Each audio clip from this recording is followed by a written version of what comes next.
ভাইয়ার অফিস শেষে আমরা চলে যাচ্ছি ঢাকা ইউনিভার্সিটিতে। আজকে আমরা প্ল্যান করেছি ঢাকা ইউনিভার্সিটি এরিয়াটা ঘুরে দেখব।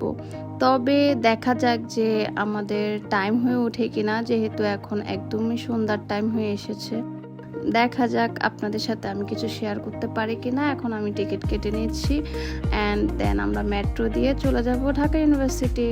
হ্যালো ভিউয়ার্স, আসসালামু আলাইকুম। কেমন আছেন আপনারা সবাই? আর কে কোথা থেকে আমার ব্লগটি দেখতেছেন কমেন্ট করে জানাবেন। আর হ্যাঁ, মজার বিষয় কি জানেন, আমার ভাইয়া এই ফার্স্ট টাইম মেট্রোতে উঠতেছে। ও কখনোই মেট্রোতে চড়ে নাই, কারণ ওর প্রয়োজন হয় নাই। কেননা সে অফিস থেকে বাসা, বাসা থেকে অফিস, কোথাও ঘুরতে যায় না।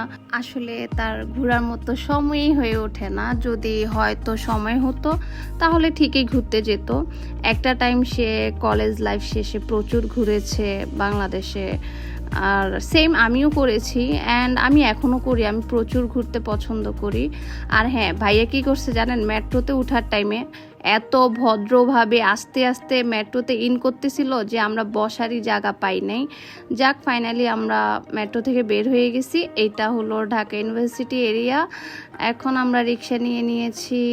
এখন চলে যাব হচ্ছে যেখানে সবাই মিলে আড্ডা দেয়। মেনলি আমরা আগে রিক্সা দিয়ে একটু ঘুরবো, দেন কোথাও আড্ডা দিব, খাবো, ফুচকা টুচকা খাবো। এই তো দেখতে পাচ্ছেন ঢাকা ইউনিভার্সিটি এরিয়াটা।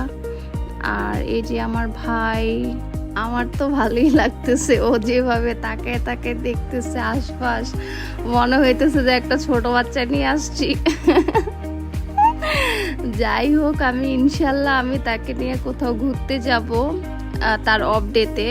কেননা বেচারা মানে ঘোরারই সময় পায় না, বা সময় হলে মন মানসিকতা থাকে না ঠিক, এই আর কি। তো মজার কাহিনী হলো, আজকে আমরা এই রেগুলারের মতো ফুচকা, তারপর মুড়ি বানানি, হ্যান ত্যান, আখের রস টস এগুলোই খাইছি। যে কারণে আমার মন চায় না যে এগুলো ব্লগে নিয়ে আসি।